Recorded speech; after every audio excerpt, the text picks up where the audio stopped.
Lorsqu'on modélise une toiture en isolant de pente préfabriqué, on va avoir nécessairement besoin, à un certain moment donné, des criquets.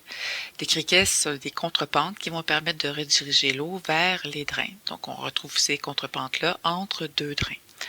Donc, pour réaliser ce type de modélisation dans notre toiture, donc on voit qu'on a déjà fait nos pentes principales, on a positionné nos drains, et là, il ne nous reste plus qu'à faire la contrepente. Donc, c'est pas très compliqué.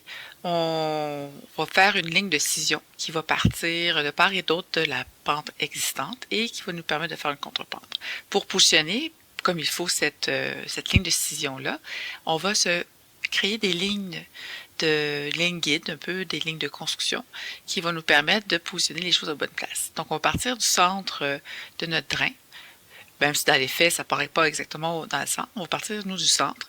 Et là, on va venir créer une ligne à 15 degrés, comme ça ici.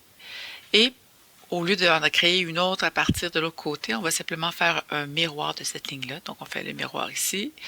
On vient sélectionner la fonction de miroir. Et là, on va pouvoir aller au milieu de la pente ici et venir créer l'autre pente. Et le milieu devrait exactement être au bon endroit ici. Et on va faire un autre miroir pour venir chercher le point bas. Donc, on sélectionne nos objets avec le contrôle en additionnant. On crée, en fait, là, on n'a pas besoin de créer la ligne, on a simplement à la sélectionner. Et là, le miroir se fait de l'autre côté. Donc là, le point haut et le point bas sont là. On est prêt à faire notre ligne de scission. On retourne en 3D sélectionner notre toiture. On revient dans le plan. Et puis là, on appuie sur « Ajouter une ligne de scission » ici. On va partir des deux points, là et là. Et une fois que c'est fait, ben, vous avez votre pente de toit qui est ajoutée. Donc, si on revient ici dans le 3D, vous voyez que la pente de toit, elle est là. Donc, tous ces pentes-là, ils sont exactement au bon endroit. Puis là, on peut, à ce moment-là, effacer les lignes rouges de construction. Et vous voyez, exactement les mêmes lignes vont rester. On peut voir aussi dans la coupe que notre pente se fait aussi. Petite pente ici, petite pente par là. Donc, il n'y a pas vraiment de niveau à ajouter sur cette pente-là.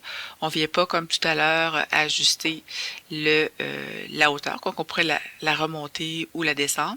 Mais par défaut, il va le mettre à peu près dans un entre-deux qui ne fait pas 2%, mais qui va permettre tout de même d'avoir un certain pourcentage. On pourrait peut-être l'ajouter, le mettre à 50 ou 75.